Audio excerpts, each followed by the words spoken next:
webinar y bienvenidos. Estamos con Tesoros de la Historia con el doctor José Luis Munuera. Hoy vamos a tratar un tema muy interesante que es el misterio de Velázquez, Velázquez y las meninas, arte, simbolismos y secretos desvelados. El doctor José Luis Munuera, ya de todos conocido, es reconocido experto en la historia del arte y hoy nos lleva un viaje revelador que será en 3 etapas a través de las complejidades de las meninas de Velázquez. Doctor, cuando quieras, te dejo aquí para compartir pantalla y cuando quieras arrancamos. Muy bien, muchas gracias a ti, a los presentes. Vamos a darle a compartir pantalla. Aquí. Bien, Está empezando a compartir ya, sí. sí. L- es muy difícil entrar en un análisis simple de las meninas de Velázquez. No porque en sí la obra pueda ser compleja, sino por la multitud de interpretaciones que se le ha dado a lo largo de la historia y a lo largo de los diferentes conocimientos que emanan precisamente de esta. Vamos a hacer una serie de 3 PowerPoint, de 3 ponencias, de 3 presentaciones, porque el mundo que abarca a las meninas es bastante complejo. Hoy haremos una pequeña presentación de algunos de los elementos que vamos a desarrollar posteriormente. No nos da tiempo a analizar todas y cada una de las diferentes proporciones áureas que dan vida a esta obra, sino que vamos a simplemente a hacer unas pequeñas puntualizaciones que desarrollaremos posteriormente en el segundo PowerPoint y en un posterior tercero, ¿no? Donde veremos la relación de Velázquez con la Cábala o la Cabalá, depende de quién lo diga, y veremos las diferentes simbologías que puede tener a lo largo de la obra, ¿no? Vemos que fue en 1656 cuando se pinta, justo 4 años antes de su muerte. Tenía en ese momento la edad de 57 años, aunque un detalle en el cuadro que se cree que fue pintado 2 años más tarde, ya que Velázquez aparece con una cruz de la Orden de Santiago en el pecho y ese título de caballero no le fue dado hasta 1658. Algunas leyendas atribuyen, en este caso Palomino, atribuye a que fue el mismo rey Felipe IV, tras la muerte de Velázquez, quien pintó esa cruz en el pecho. Pero entonces no entraría dentro de las distintas interpretaciones que vamos a analizar, no solo con la Cábala, sino con diferentes elementos simbólicos. Por lo tanto, hemos de pensar que lo pintó Velázquez 2 años antes de su muerte, ¿no? Él murió en 1661, si no recuerdo mal. La obra representa un momento en la vida de Palacio y transcurre en el cuarto del príncipe del Alcázar, el Alcázar ya desaparecido en unas navidades. Este cuadro tiene unas dimensiones de 320, es decir, 320,5 centímetros por 281,5 centímetros, es decir, una obra de gran formato en la que vamos a ver representada una serie de escenas. El Alcázar, como hemos dicho, Real de Madrid, estuvo situado donde hoy día se levanta el Palacio Real. Empezó siendo una fortaleza musulmana en el siglo IX y se fue ampliando con el paso de los siglos. En el XVI se convirtió en el Palacio Real, ¿no? Al elegirlo Felipe II en 1561 como el centro del imperio de español, ¿no? Entonces vemos que su ubicación sería exactamente en el mismo lugar donde se encuentra hoy día el Palacio Real. Tenemos aquí una reproducción de lo que fue el Alcázar, en la que podemos observar la zona en la que estaba el taller de Velázquez. ¿eh? Él trabajaba en una sala amplia en la parte baja del antiguo Alcázar y al que se le denominó el cuarto del príncipe, porque había sido el aposento del príncipe Baltasar Carlos, que murió en 1646, 10 años antes de la fecha de la realización de las meninas. Juan Gómez Mora, en 1636, impulsado por el rey Felipe IV, le dio el aspecto final, que fue destruido en un incendio, como hemos dicho antes, en la Nochebuena de 1736. ¿Por qué es importante la ubicación de esta sala, del llamado Cuarto del Príncipe? Porque precisamente por la ubicación vamos a poder incluso decir la fecha en la que aproximadamente se realizó dicha obra, ¿no? Por la forma de incidir los rayos de sol, etcétera, y sabiendo cuál era su ubicación real. Este sería el aspecto que tendría esa sala, ¿eh? sin los personajes y con el cuadro de Velázquez y Velázquez, con lo cual podemos hacernos una idea de lo grande que podía ser. Incluso están identificados los diferentes cuadros que están colgados en cada una de las paredes, cosa que a nosotros no nos interesa. A nosotros sí nos va a interesar el tipo de lámpara, la proporción y los puntos de líneas de fuga y demás, porque nos van a indicar una serie de cuestiones. Incluso los cuarterones de la puerta veremos que son una serie de palabras hebreas que nos van a dar una trascendencia en su significado totalmente distinta. Antes que nada vamos a identificar los diferentes personajes que forman este cuadro, como son Diego Velázquez, el rey Felipe IV y Mariana de Austria, José Nieto Velázquez, Marcela de Ulloa, un guardadamas que últimamente se ha identificado, Isabel de Velasco, Mari Barbola, Nicolásito Portusato, un mastín de nombre desconocido, y la infanta Margarita y María Agustina Sarmiento. Vemos su descripción. Primero, la infanta Margarita es una niña en ese momento en el que se le realiza el retrato. Es una niña que apenas cuenta con 5 años de edad y alrededor de ella va a girar toda la representación de las meninas, ¿eh? Desde muy joven estaba comprometida en matrimonio con su tío materno y es una de las personajes que más retratada ha sido por la figura de Diego de Silva y Velázquez, ¿no? Vemos un detalle de la maestría con la que está tocada. Son apenas pinceladas. Las diferentes radiografías que se han hecho del Museo del Prado nos indica que no hay un dibujo inferior, sino que está hecho a base de pequeñas manchas y pinceladas muy sueltas.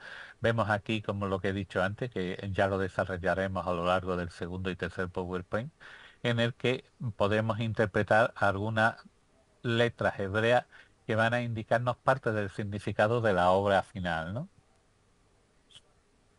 Vemos a Isabel de Velasco, que es hija de Bernardino López de Ayala y Velasco, séptimo conde de Fuensalida y conde de Colmenar de Oreja. Nació en Colmenar de Oreja el 6 de septiembre de 1638. Murió muy joven, a los 22 años, de una enfermedad que no se describe. En 1656, cuando fue retratada por Velázquez, tenía 18 años de edad, ¿eh? Y era una dama, hija del caballerizo mayor de la reina. Este escribió una carta al marqués de Castel Rodrigo, relatando la muerte de Isabel, en la que dice: murió pocos días a la señora doña Isabel de Blasco, hija del conde de Fuensalida, dama de las que más lucían en palacio. Tenemos también a María Agustina Sarmiento de Sotomayor, hija del conde de Salvatierra y heredera del ducado de Abrante, es que le está ofreciendo a la menina precisamente un jarrito de barro con agua, que veremos que es una tradición heredada de tierras allende los mares del Nuevo Mundo.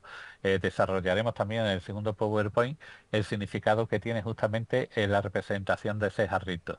También vamos a ver a lo largo de este PowerPoint algunos símbolos concentrados fundamentalmente en los pliegues de la falda, en la que podemos llegar incluso a interpretar, en fin, una figura que después desarrollaremos a lo largo de este PowerPoint. María Barbola, María Bárbara Asquín, que entró en Palacio en 1651, año en el que nació la infanta, y que siempre durante toda su vida acompañó a la infanta, ¿no?, con pago de raciones y 4 libras de nieve durante el verano. Es una enana acondroplásica, es decir, aquellas personas que tienen la enfermedad de la acondroplasia tienen una estatura baja, con una altura promedio por debajo de 4 pies 6 pulgadas, es decir, 137 centímetros, y se puede heredar como un rasgo autosómico dominante. Esto significa que si un niño recibe el gen defectuoso de uno de los padres, presentará este trastorno, como podemos ver aquí, y podemos ver el rostro como está tocado con apenas 4 manchas. ¿eh? Vemos a Nicolásito Pertusato, que es un enano de origen noble del ducado de Milán, que llegó a ser ayuda de cámara del rey y murió a los 75 años de edad. En la pintura está situado en primer término junto a un perro mastín y sufría una enfermedad que era el enanismo hipofisario, o proporcionado lo que parece un niño de edad, pero sin embargo en este momento era ya un joven adulto. Vemos detrás, casi al fondo, a Marcela de Ulloa, que es la viuda de Diego de Peralta, portocarrero. Era la encargada de cuidar y vigilar a todas las doncellas que rodeaban a la infanta Margarita, que se encuentra conversando con otro personaje, que está a su lado, medio en penumbra, que es el único cuyo nombre no nos da Palomino, y únicamente lo menciona como un guardadama. Hoy día hay estudios que lo relacionan con la figura de Diego Ruiz Ascona, pero no está certificado tal estudio. Por lo tanto, sigue siendo considerado como un personaje anónimo, ya que Palomino, testigo de la época, no nos lo cita como tal. La figura del fondo, la más enigmática quizá, es José Nieto Velázquez, que era el aposentado de la reina, así como el propio pintor lo era del rey. Sirvió en palacio hasta su fallecimiento. La pintura queda situada en el fondo en una puerta abierta por donde entra uno de los tres focos de luz, ¿no? A Nieto se representa con una rodilla flexionada, un pie en cada escalón, con lo cual no nos indica que se esté marchando ni tampoco nos indica que esté entrando, ¿no? Entonces es una posición un poco enigmática que analizaremos con más profundidad a lo largo de esta serie de PowerPoint, ¿no? O de ponencia. Y ya Diego Velázquez, que se encuentra de pie junto a un gran lienzo con la paleta, el pincel en sus manos y la llave de ayuda de cámara en la cintura. El emblema que luce en el pecho fue pintado con posterioridad en 1658, en la que fue admitido como caballero de la Orden de Santiago. Según Palomino, que nos dice, y cito textualmente, algunos dicen que su majestad mismo se lo pintó para aliento de los profesores de esta nobilísima arte, con tan superior cronista porque cuando pintó Velázquez este cuadro no lo había hecho rey esta merced.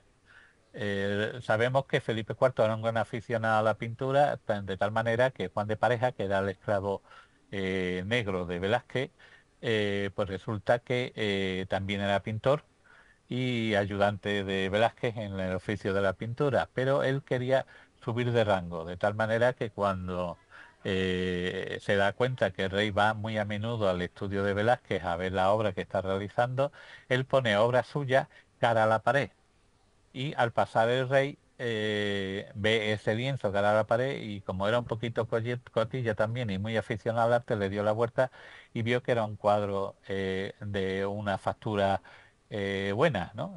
Por no decir excelente. Y entonces le pregunta a Velázquez, porque no es del estilo de Velázquez, y Velázquez le dice que es de su esclavo, que es de Juan de Pareja. Y entonces el rey lo obliga a Velázquez a liberarlo y a que le dé una categoría de pintor de corte, etcétera. Tal es la fama que después coge Juan de Pareja, que además tenemos obra de él en el Museo del Prado, que a la muerte de Velázquez será el que apadrine y le dé dote a la hija del mismísimo Velázquez, ¿no? Por lo tanto vemos una relación.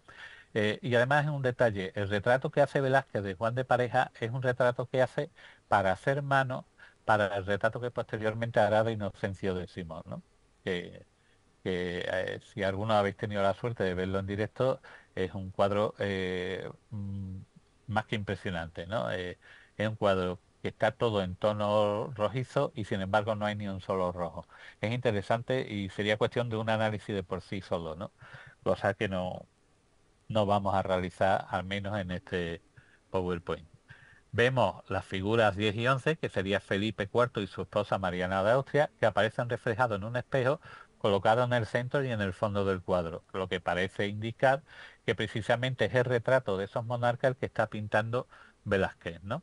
Lo vemos por las imágenes especulares y después veremos otra relación de la imagen de Mariana, como también se podría relacionar con la figura representada en el espejo y en un retrato que existe en Lugano también de la factura de Velázquez. Y uno de los personajes, para mi gusto, uno de los mejores representados, es un perro mastín español, del que no se sabe su nombre, pero que está representado y representa no solo la alerta y la calma, sino que también está aguantando el pie de la bromita del enano pertusano. Podemos distinguir en esta obra tres fuentes de luz distintas. La más importante es la que proviene de los balcones y que incorpora, aquí vemos en la imagen que vimos al principio, podemos observar que hay tres balcones. Aquí vemos uno que es el que da mayor luminosidad, otro que es la luz del fondo, justamente en el centro del cuadro, y otro con un poquito más reducida, que sería la luminosidad del reflejo del espejo del fondo.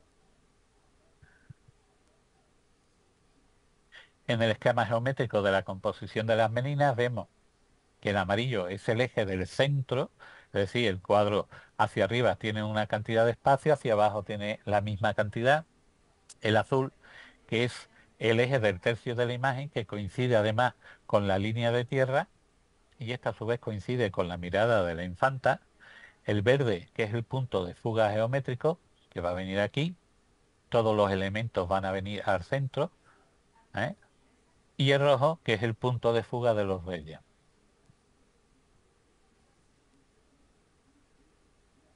Muy numerosas son las aproximaciones que se han hecho a las meninas en clave simbólica, por ejemplo las que hizo Emens o Santiago Sebastián, con las que buscarán una explicación del conjunto de la obra a partir de las interpretaciones alegóricas de sus componentes.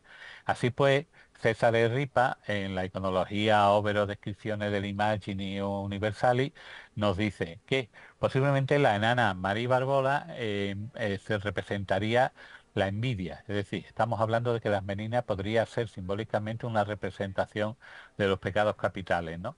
¿Y por qué sería la envidia? Porque tiene en su mano una bolsa de monedas que simbolizaría la avaricia y la envidia.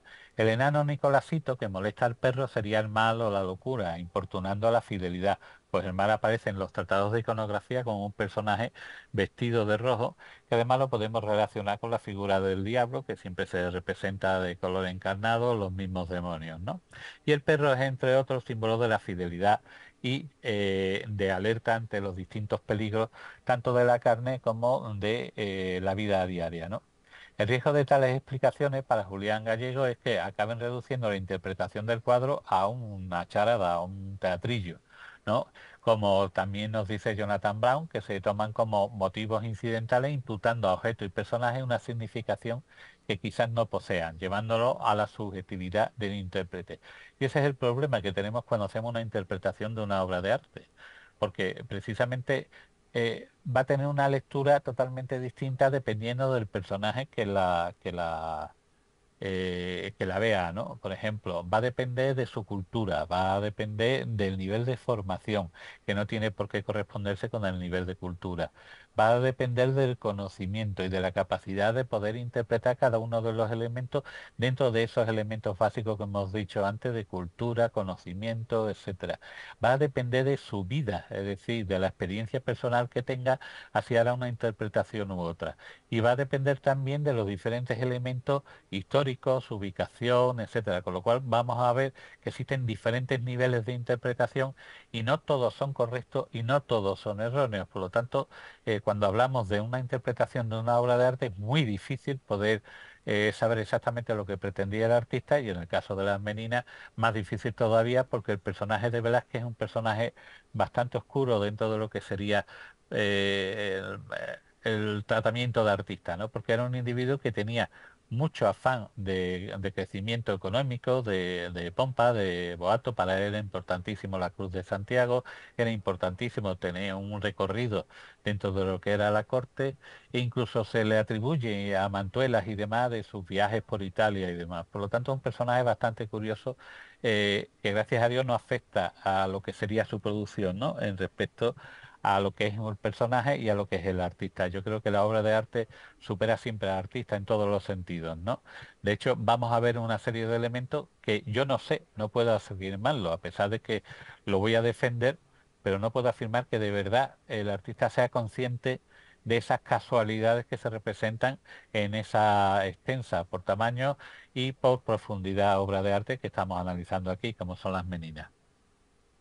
Entre los diversos libros de materias científicas que Velázquez poseía en su biblioteca, vemos que tenía diferentes tratados de astronomía y cosmografía, como la Suma Astrológica de Antonio Nájera, y también tenía tres anteojos para contemplar las estrellas, lo que ha dado pie a diferentes especulaciones sobre la interpretación de tal vez una cosmogonía dentro de la obra de las Meninas, ¿no? Traduce en este sentido que, uniendo con las líneas imaginarias el corazón o las cabezas de los que serían las cinco figuras principales, serían Velázquez, la menina Agustina Sarmiento, la infanta Margarita, la menina Isabel de Velasco y el aposentador José Nieto. Se puede reconstruir el dibujo de la constelación de la aurora o corona borealis, cuya estrella central se llama Margarita Coronae, como la infanta, que ocupa el lugar central del cuadro, ¿no?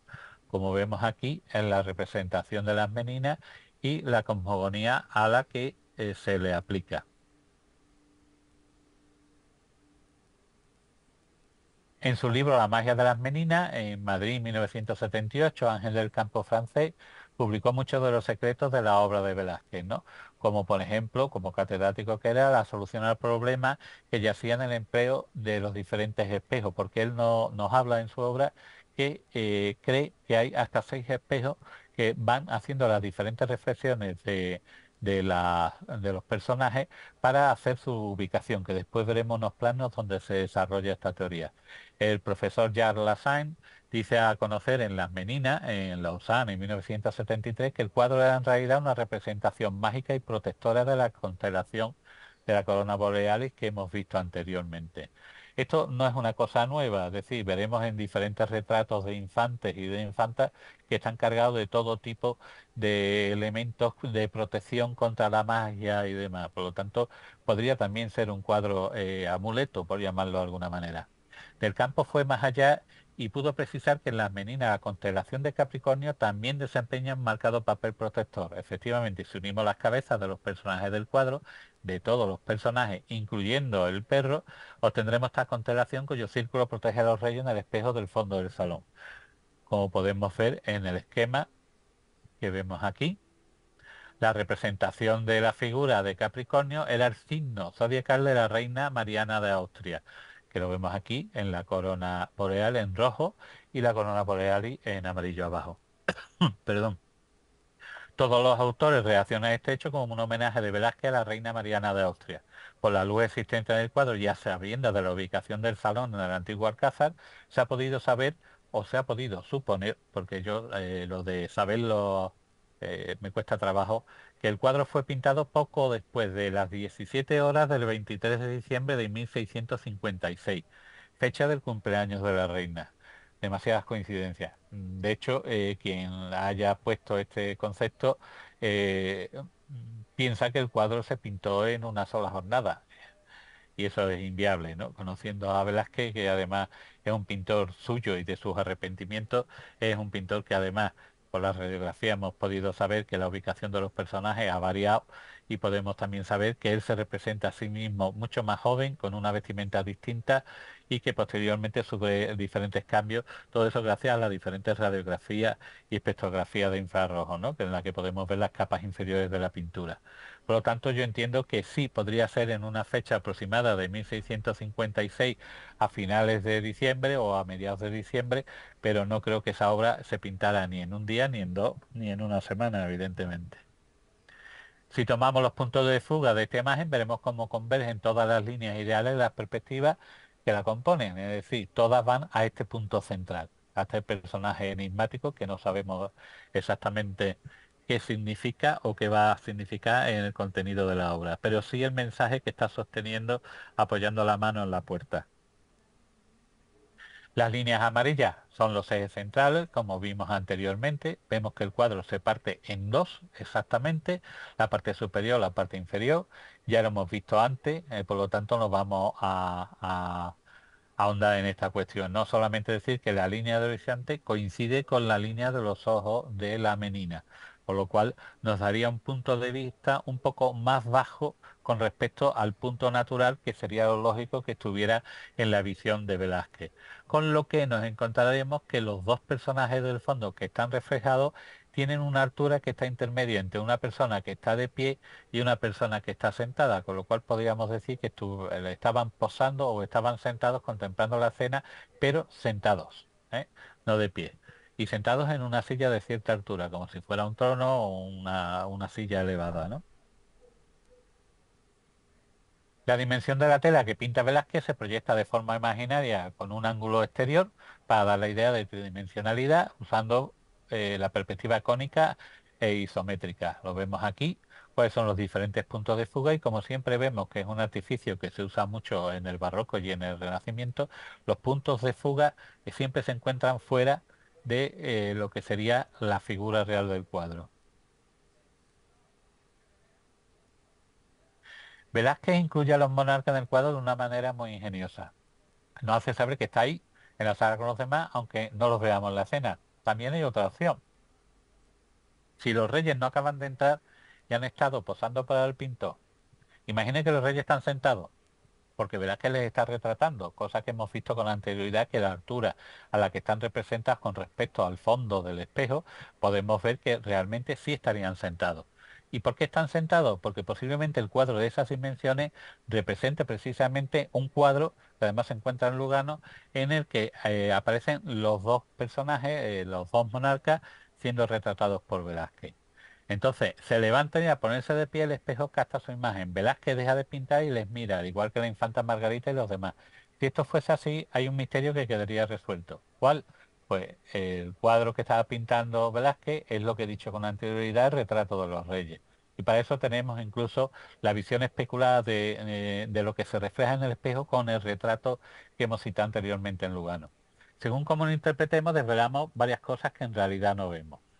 Por si esto fuera poco, hay todavía más en el dibujo superior, que el espejo no refleja la imagen de los reyes, ni entrando ni levantándose después de pasar, porque sucede que si lo que refleja el espejo es en realidad lo que verás que está pintando. Es decir, otra cosa que nos estaría chivateando el espejo es que está la imagen representando, está, como diría, reflejándose la imagen del cuadro que está pintado. Para eso ahora veremos un esquema de la ubicación de cada uno de los personajes que sí puede dar lugar a esta interpretación, ¿no? Entonces, ¿cómo podemos saber exactamente lo que está Velázquez pintando? No podemos saberlo, podemos intuirlo, ¿no? Vemos aquí un esquema, ¿eh?, en el que vemos al pintor que está pintando un cuadro, que sería el que hemos dicho de Lugano, y que queda reflejada la imagen en el espejo de atrás. Los reyes están aquí, estarían sentados y en el momento que se levantan se ve la representación o no. Entonces, no sabemos si la imagen especular se representa lo que está pintando Velázquez o a los reyes que están aquí sentados. Y además toda la perspectiva está pensada para que un individuo lo vea desde fuera, es decir, crea la quinta dimensión, que sería las tres dimensiones del cuadro, la cuarta dimensión, que es la que no vemos, y la quinta, que es la que está contemplada por todos los individuos de la escena de lo que está pasando allí en el fondo, ¿no?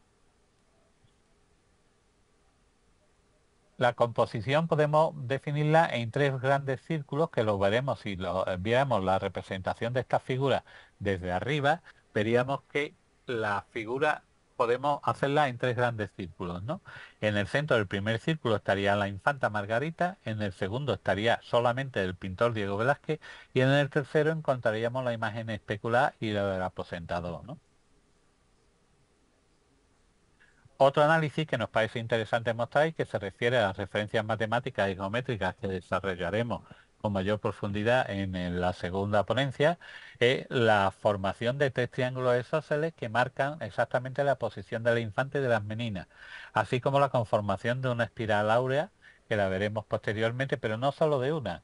Podemos encontrar hasta 4, incluso 5 espirales áureas, una que parte de la paleta del pintor, otra que parte del corazón de la infanta, otra que parte de la menina, el del bufón, de la menina enana, etcétera. Eso lo analizaremos en el siguiente PowerPoint. Tal como se ve en las figuras de la derecha, los cálculos indican que la espiral comienza en la paleta que sostiene Velázquez, ascendiendo hasta por encima del reflejo de los reyes. Vemos cómo está aquí y llega hasta por encima, hasta la línea central, que parte el cuadro en dos partes, la parte superior y la parte inferior. Vemos otra espiral áurea que nace del pecho de la infanta y asciende hacia el espejo, en donde está la ubicación de sus padres, ¿eh?, con la intención de marcación de la nobleza dentro del cuadro. Si nos fijamos, estaría parte del eje central de toda la obra alrededor de la figura de la infanta. En esta composición áurea vemos que hay una helicoide a partir de la cual se ordenan los distintos componentes. La espiral se centra en el pecho de la infanta Margarita, marcando con ello el centro visual con un significado simbólico, el centro como lugar reservado para los escogidos. Lo vemos aquí.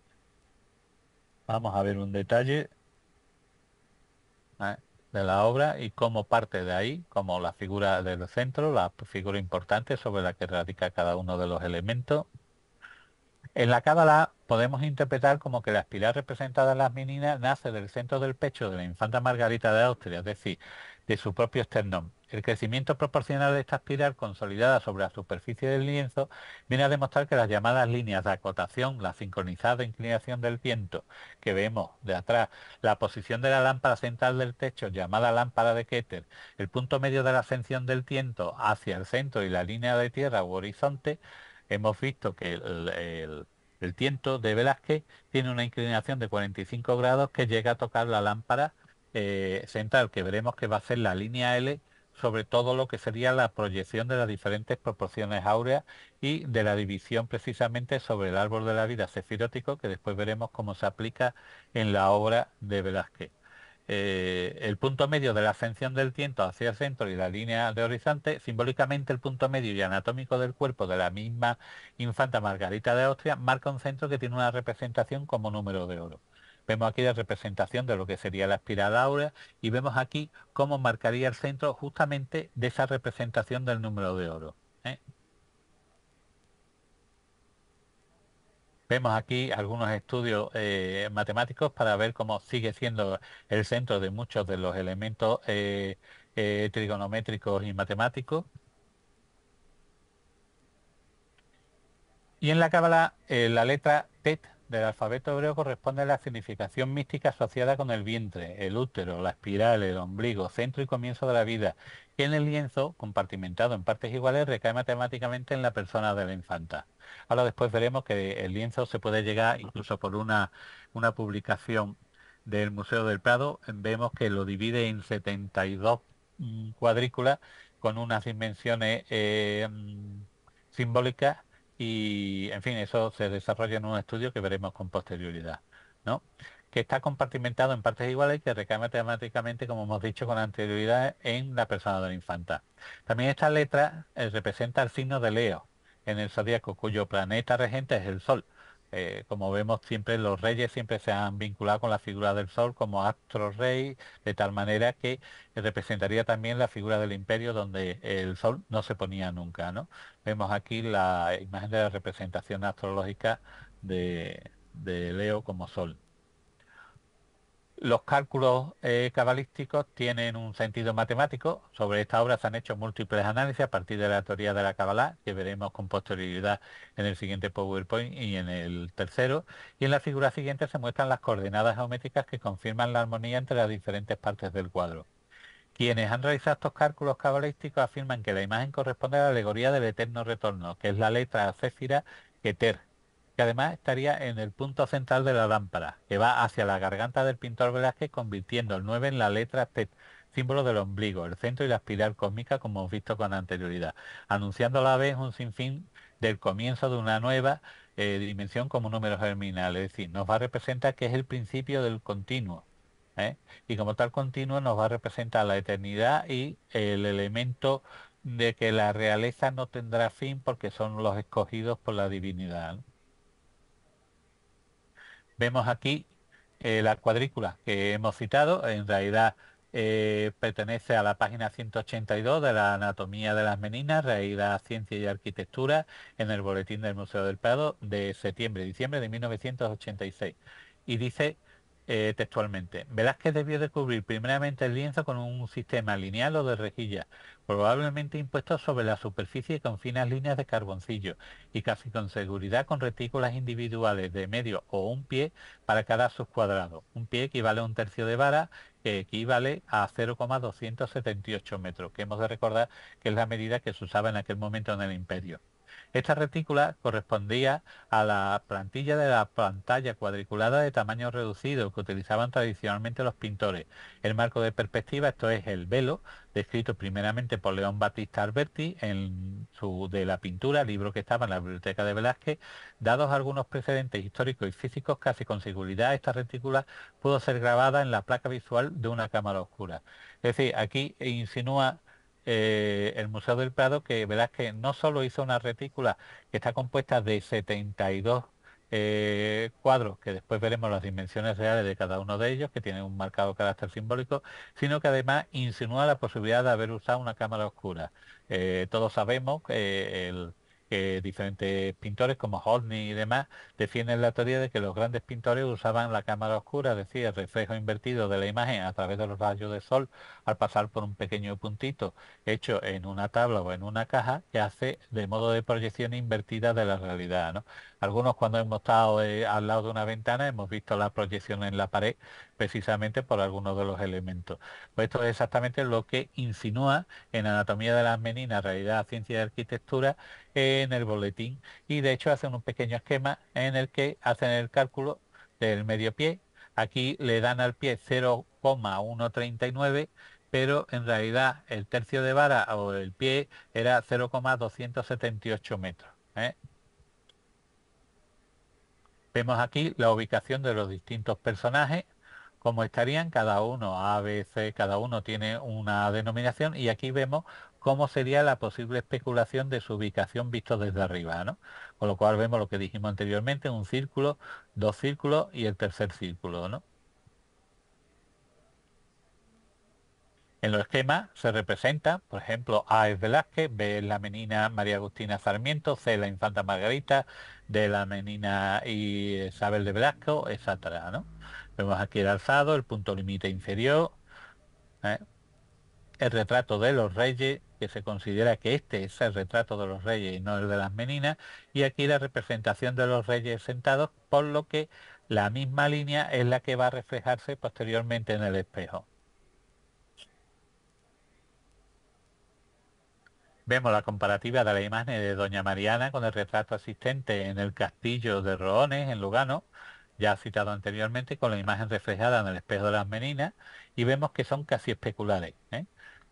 El retrato de la reina comparado con el que está en Lugano, vemos que tienen casi la misma simetría, la misma composición y casi el mismo encaje, ¿no?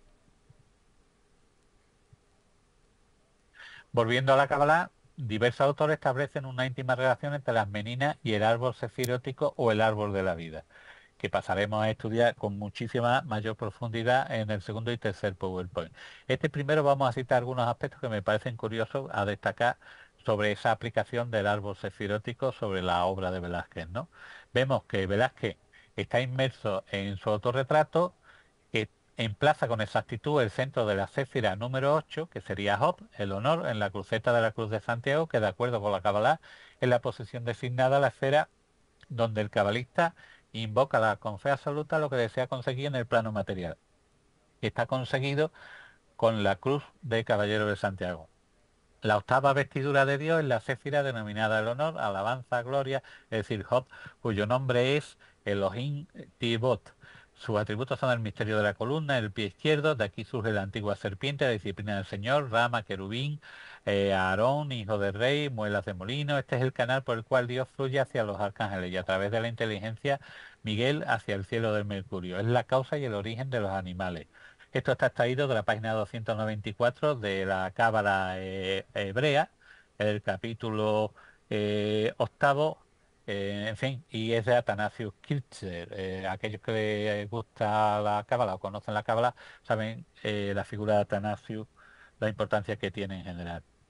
Vemos que en el escenario también de las meninas se materializa la comunicación y el entendimiento a través de los signos convencionales, y esto está oculto precisamente en la obra de arte. Nos dice Foucault en Las palabras y las cosas, nos dice, y cito textualmente, pero la relación del lenguaje con la pintura es una relación infinita, no porque la palabra sea imperfecta y frente a lo visible tenga un déficit que se empeñe en vano por recuperar, son irreductibles una y otra.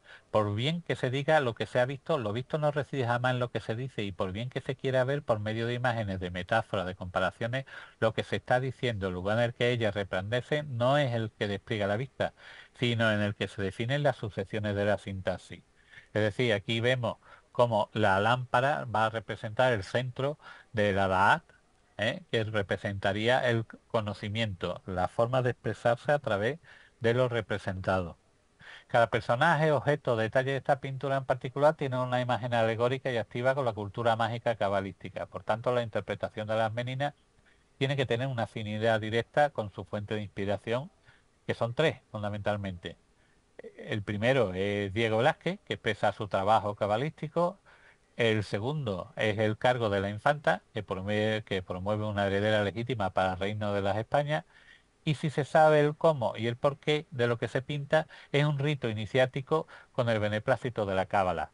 Por ejemplo, vemos que en la metafísica, en el libro tercero, capítulo segundo, se nos dice, en efecto, una misma cosa puede conocerse de muchas maneras, pero los que conocen un objeto por lo que es, le conocen mejor que los que le conocen por lo que no es. ¿Eh? Entonces, vemos que nos está diciendo una cosa y nos está diciendo la contraria. Nos está diciendo una cosa que se ve y una cosa que no se ve. Nos está dando un mensaje y a la vez nos está negando ese mismo mensaje al no verlo. Velázquez utiliza esta pared, la del fondo, como soporte geométrico del punto medio del árbol sagrado, en el punto L, que sería el punto medio del árbol, ¿no? Que lo vemos aquí, uno de los cefiros. La segunda razón se debe a la importancia del número 72, como recordamos anteriormente, lo divide en 72 cuadrículas y que además lo defiende el Museo del Prado diciendo que hizo un calco sobre el fondo del cuadro, ¿no? Que queda representado por una cuadrícula de 9 por 8 rectángulos, que hacen un total de 72 celdillas rectangulares iguales de 22,222 por 30 pulgadas cada una, cuya área equivale pues a la superficie real de la pared del fondo de las meninas.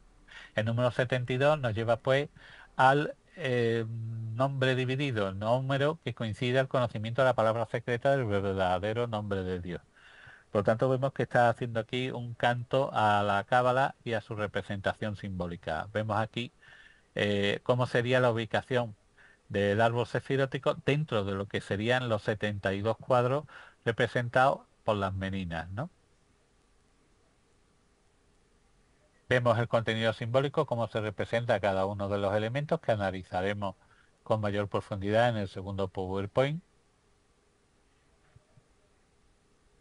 Vemos que el espacio geométrico de la céfira sexta, Tiferet, la belleza, es el sello divino, es la verdad de Dios, es la céfira número 6 que representa la belleza, la representación divina y alude al lugar exclusivo de la morada de Dios en el templo de Jerusalén, que estaría situado justamente en la parte superior central del cuadro, ¿no?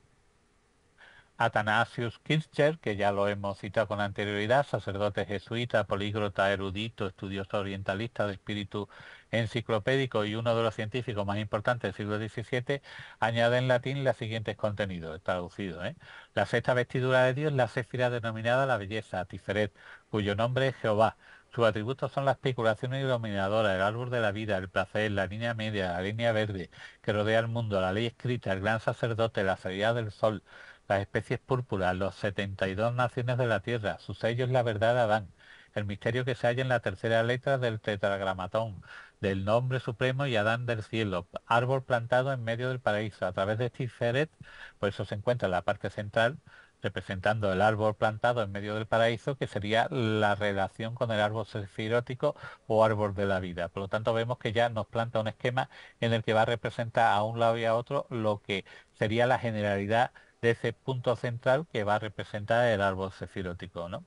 Tiferet, a través de Tiferet, Dios fluye en el orden de las virtudes y por lo tanto a través de la inteligencia, Rafael en la esfera del sol. Es la causa de toda la armonía y belleza que contemplamos en el mundo. Esto está sacado de la página 294 de la Cábala hebrea, ¿no? Capítulo octavo. En la Cábala, la Jerusalén celeste suele asociarse con Tiferet, entendido como centro, núcleo y corazón del ser. El cabalista se emplaza de manera voluntaria en el espacio de la Sefirah, es decir, aquel que quiere cumplir su sueño está íntimamente ligado a lo que sería el centro del árbol sefirótico, porque es el medio por el que lo va a representar. Hod, el honor, la octava Céfira, es la dueña soberana de la esfera de la magia y de la dinámica de creatividad del planeta Mercurio. Si trazamos un vector con una inclinación de 45 grados, que ya lo citamos con anterioridad, desde la cruceta del hábito de la Cruz de Santiago hasta el pilar central del árbol sagrado, encontraremos su punto medio, L. Pero también aquí se causa una cierta contradicción, por lo tanto no puedo defender ni una cosa ni otra, en la que si es verdad que quien pinta el Cruz de Santiago es el rey, quien en realidad está haciendo que se cumpla parte del contenido del árbol sefirótico es su majestad, y al ser su majestad también nos indicaría que tiene un amplio conocimiento de la cábala y de la representación hermética y simbólica de lo allí representado. Por lo tanto, es alguien que ha sabido ver más allá de lo meramente representado, ¿no? En las meninas el punto E es el centro de coordenadas que se encuentra precisamente en la parte del espejo de la representación especular de los reyes, ¿no? De los monarcas. Verás que sitúa en el espejo la céfira número 9, la Yesod, que es la coordenada 0,9, cuya posición geométrica es el centro equidistante del suelo de la habitación del príncipe y el punto medio del árbol cefirótico, es decir, sería el centro del centro. ¿Eh? Y lo vemos aquí ubicado con los diferentes cefirot que están a su alrededor.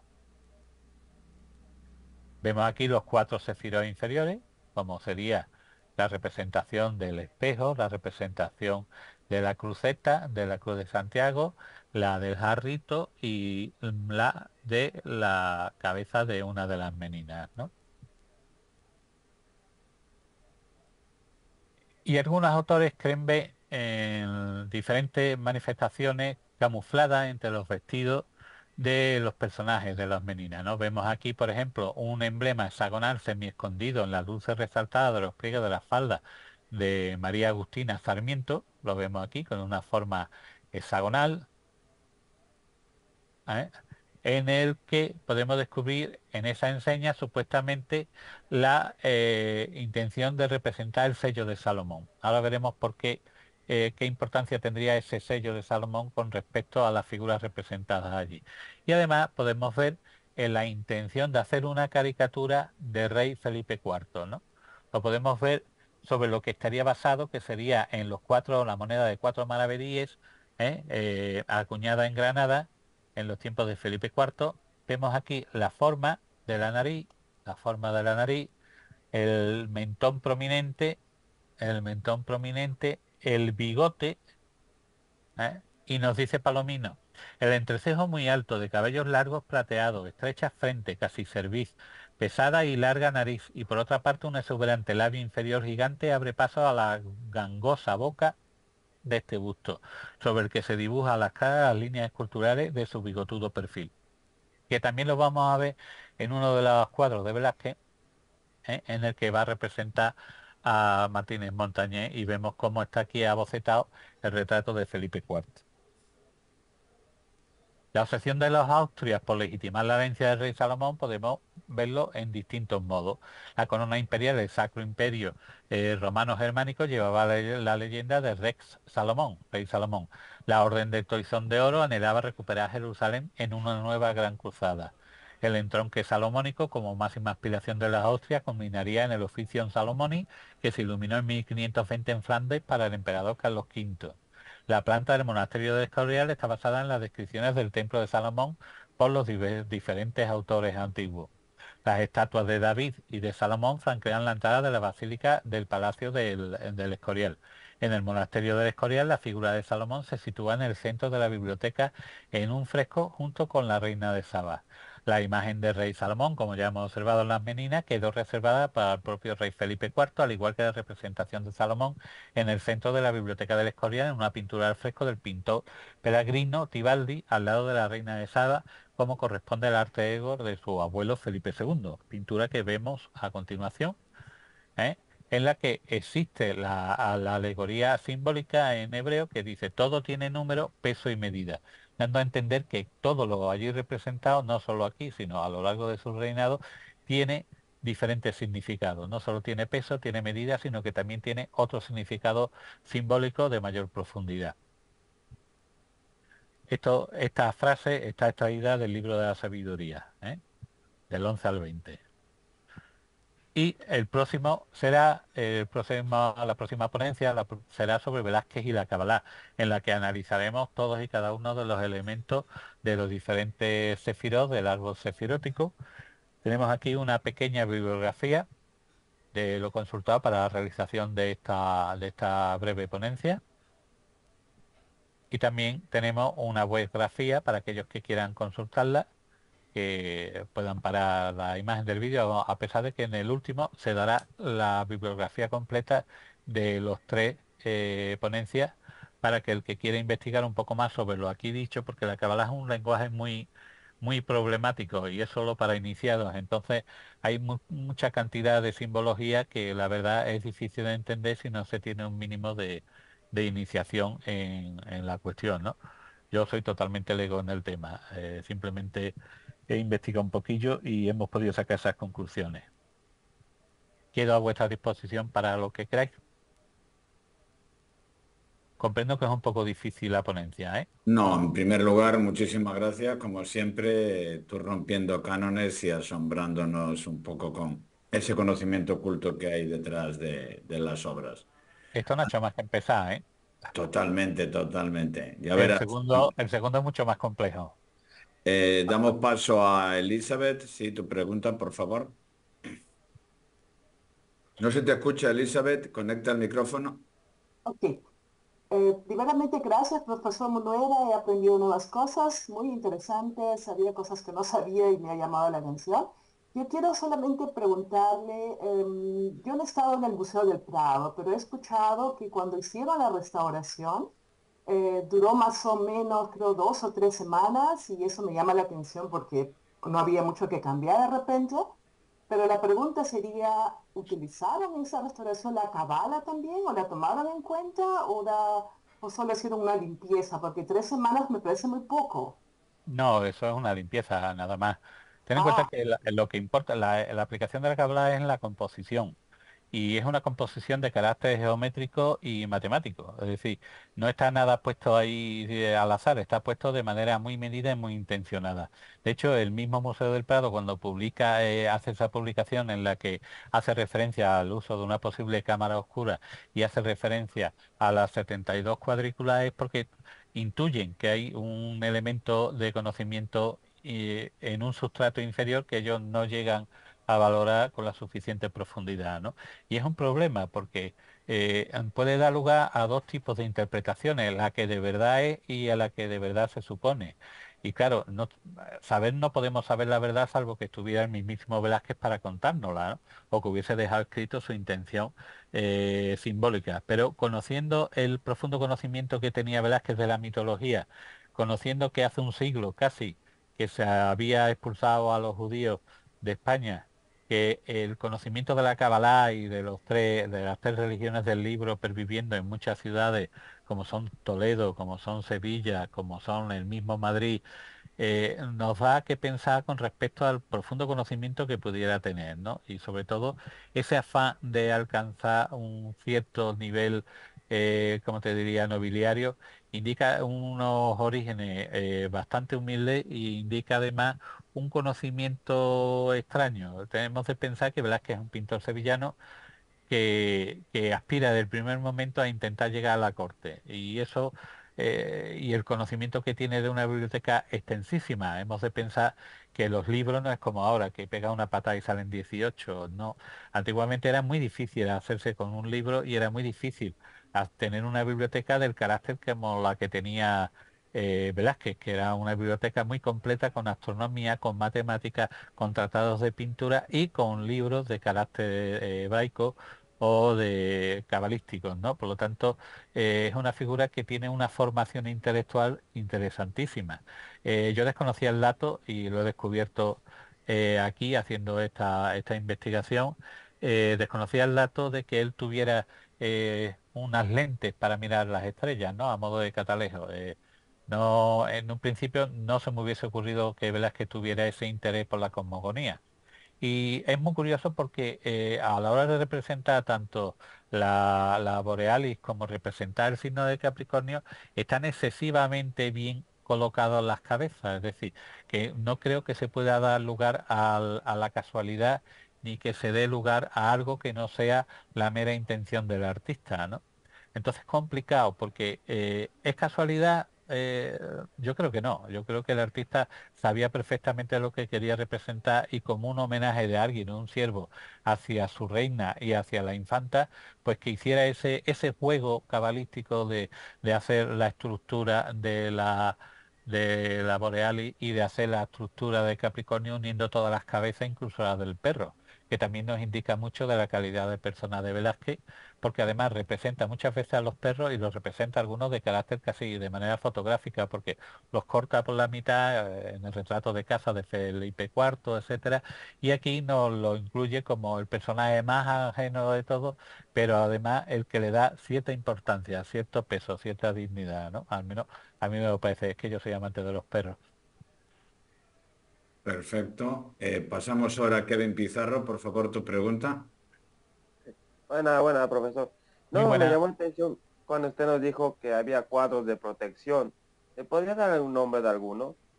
Y Cuadros de bueno, Bueno, sí, él tiene el infante, el retrato del infante Baltasar Carlos, está cargado de todo tipo de amuletos, por llamarlo de alguna manera, ¿no? Entre ellos destaca uno que lo tiene colgado de la cinturilla, que es una figa.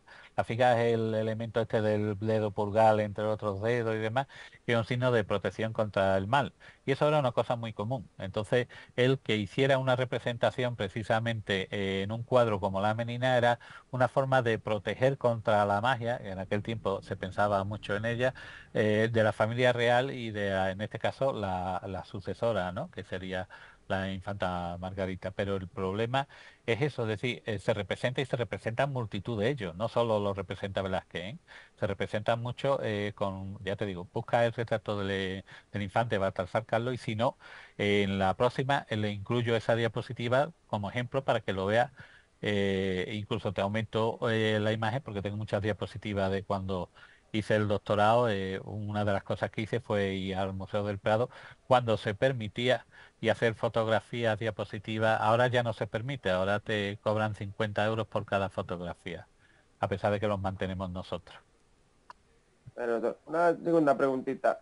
Oiga, ¿y Velázquez se supo si alguna vez perteneció a una tipo orden, tipo secreta, para darnos mensajes tipo con los templarios, con sus catedrales, algo No así? creo. Yo sinceramente no lo creo. Yo creo que es un individuo que tiene una formación de carácter eh, no sé cómo denominarla, pero no, no pertenecía ni era masón, ni templario, ni nada de eso. Al menos no lo demuestra. Lo que sí que demuestra es un conocimiento simbólico, mitológico y cabalístico. Es decir, posiblemente en la corte habría muchos judíos encubiertos y eso daría lugar, pasa como con la lectura del Quijote, ¿no? Si Quijote se puede leer de muchas maneras, pero una de ellas es precisamente con la representación cabalística y la lectura que se hace del Quijote con esa representación no tiene nada que ver con la interpretación que se puede hacer de otra manera, ¿no?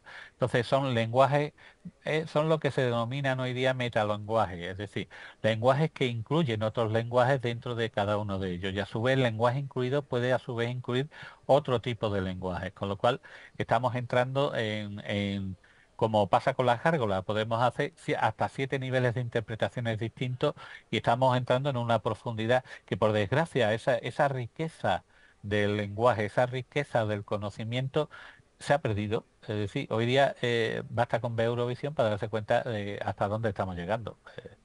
Hay un tema ahí, estimado doctor, que me parece sumamente interesante, ¿no? Por un lado, por ejemplo, cuando Kevin decía, ¿puede pertenecer a alguna sociedad iniciática? No, pero en aquella época, por ejemplo, la Orden de Santiago no era la orden pseudonobiliaria que es ahora, donde todo el mundo aparentaba, tenías que tener una nobleza de sangre, igual que la del Toisón de Oro, tenían su mitología privada y particular sobre lo que tendría que ser, digamos, un caballero perfecto, mucho más unido a la propia tradición cabalística del corazón puro, ¿no? Pero hay algo que me parece sumamente interesante. En una corte como la de Madrid, cuando hablamos de Cábala se habla de Toledo, se habla de Madrid, lógicamente también está Sevilla, y a veces se olvida que la cuna de la Cábala mundial es Gerona. Gerona es también donde se origina, es decir, los grandes cabalistas que viven ahora en Israel fueron cuando Bonastruc fue expulsado de España y creó allí la primera escuela cabalística, ¿no? Y la pregunta es la siguiente, como bien dijiste tú, la cábala no se aprende en 2 días, la cábala necesita una iniciación, la cábala incluso ahora, no la pseudocábala, estimado doctor, sino la cábala real, la cábala mistérica, tienes que ser iniciado en la tradición de la Torá y del Talmud, ¿no?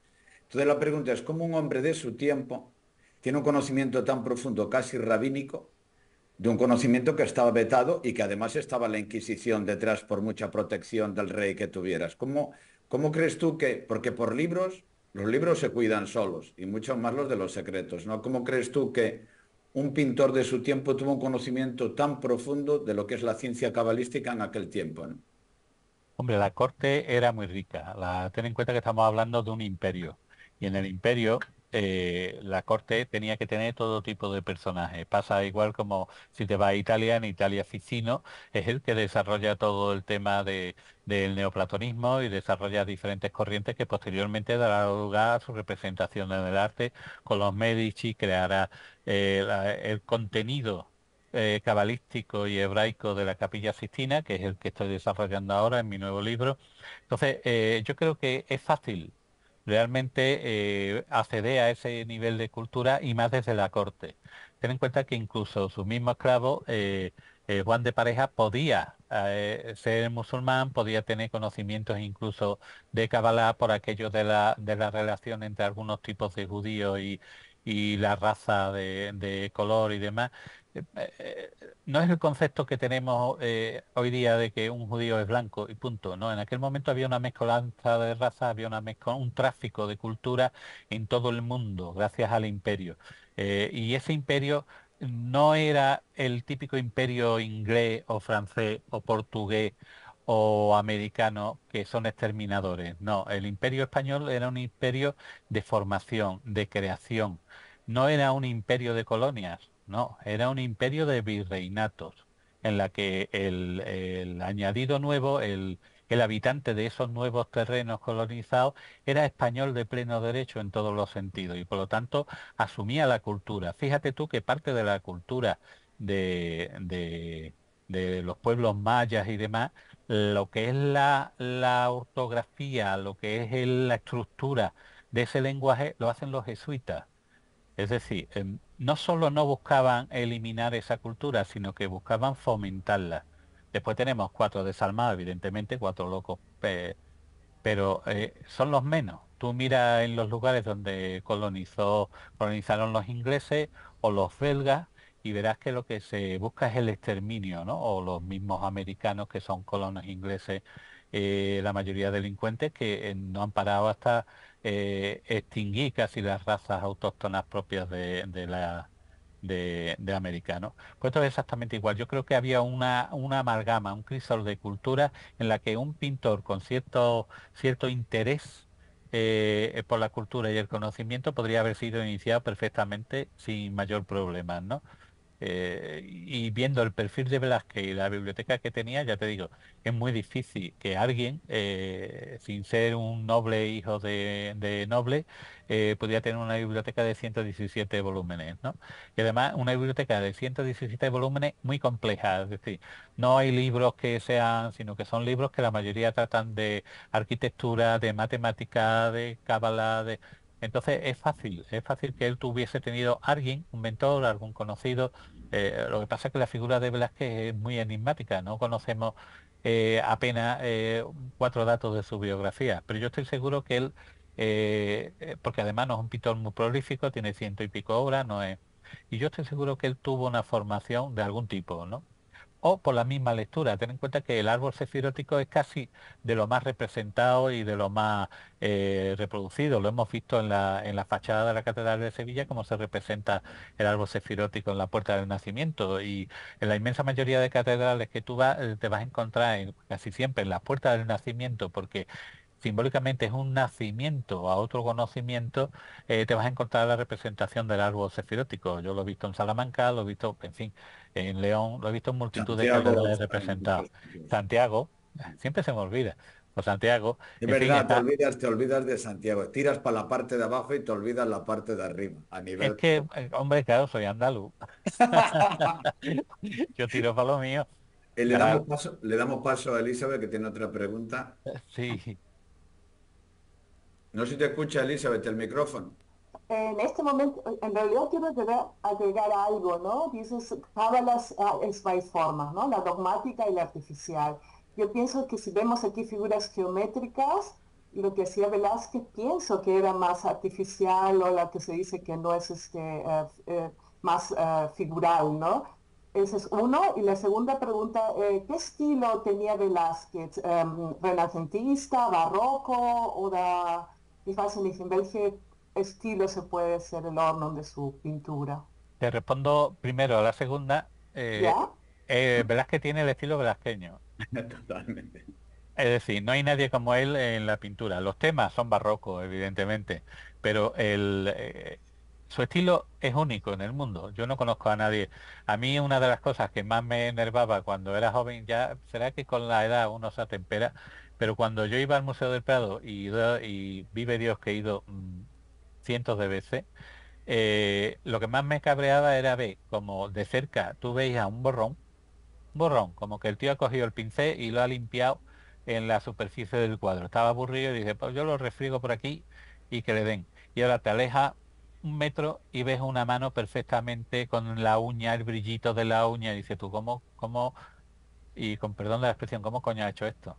Pues ese es Velázquez. Es como ver un cuadro de Rembrandt, del que los que estaban en contra de Rembrandt decía que se podía colgar un gorro de la nariz de los retratados, de la pintura que usaba.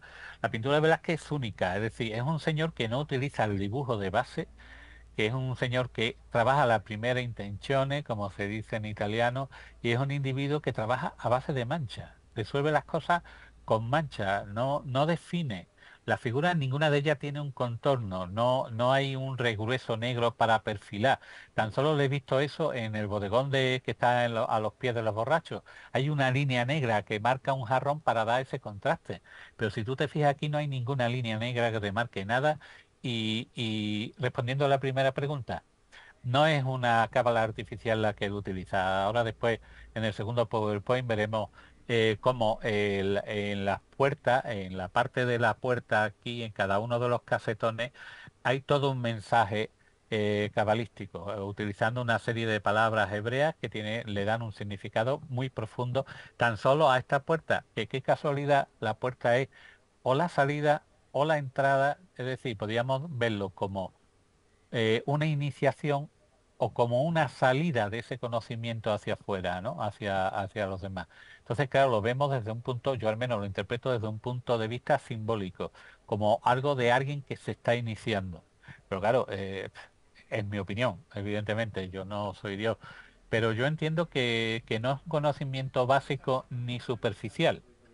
Y es muy fácil en la corte de aquel momento encontrarse con judíos conversos, que además eran los que llevaban la economía casi del país. Entonces son gente que se tenían que ocultar, igual que Velázquez oculta el mensaje en el cuadro, ¿no? Entonces es como un doble lenguaje, como te he dicho antes, un metalenguaje. Entonces yo creo que es único. Es Aquí vamos a estar. un alquimista de la pintura, ¿no? Ha tocado todos los palos que casi tiene la propia alquimia de de la pincelada. Claro, y además obtiene el gran premio, ¿no? Tiene la magna obra, ¿no? Que es esto, que tú fíjate, no he entrado en ello porque es una cuestión de composición, pero si un individuo que hace 500 años, él murió en 1500, 1500, no, en 1661, y este individuo, casi 4 siglos antes, nos obliga a hacer una lectura visual del cuadro entrando por donde él quiere que entremos. Es decir, nosotros cuando vemos la menina no somos subjetivos a la hora de verlo. Estamos educados a cómo tenemos que entrar. ¿Por qué? Porque nosotros leemos siempre de izquierda a derecha, ¿no? Que es nuestra cultura.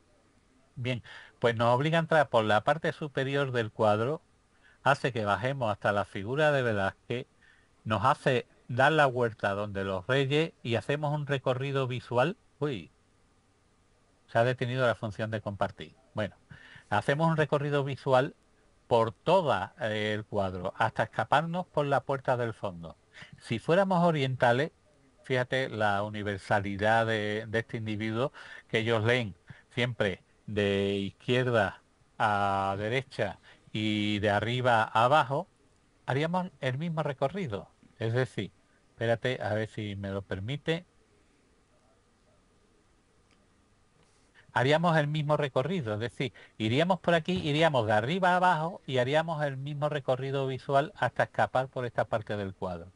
Con lo cual tenemos un individuo que a pesar del tiempo, a pesar de los siglos, nos ha educado para eh, eh, hacer la lectura del cuadro que él quiere. Y además lo hace con un carácter universal, tanto para Oriente como para Occidente. Y eso le da esa universalidad que tiene Velázquez. ¿Eh? La lectura del cuadro la podemos entender universalmente. Y eso ya para mí hace que tenga una categoría que no tiene ningún otro pintor. Ten en cuenta que estamos hablando del mayor pintor que ha existido en la historia, bajo mi punto de vista. Bueno, no, es el segundo. El primero fue el de Altamira. Totalmente.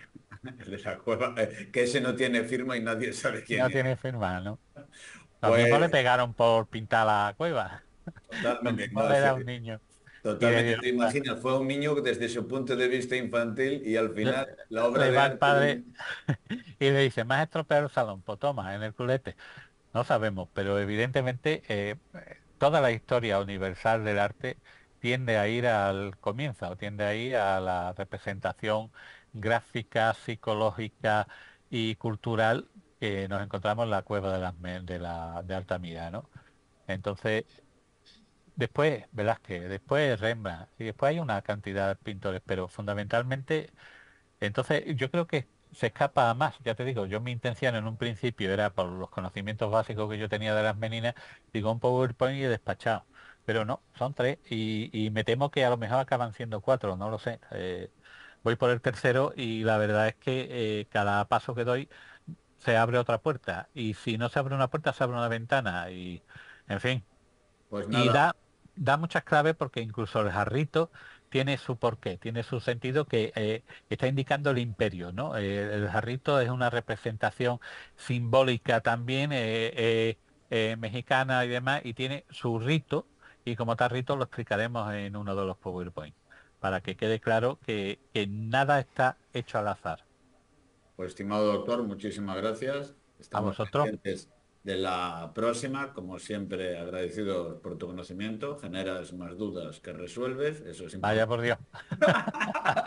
Y esperando también que presentes aquí tu último libro, que es el de Gargolarion, que haremos un artículo en el periódico de la universidad y Muy que bien. invito a todos a que cuando esté a la venta lo compran, porque también es importante leer letra a letra el conocimiento pues, que el doctor quiere transmitir, que eso es sumamente importante. Pues nos vemos el próximo día. Muy bien, pues a vuestra disposición quedo y lo que queráis, a vuestra disposición. Tenéis mi correo o a través tuya me pueden hacer las preguntas que quieran o lo que sea. Yo encantado.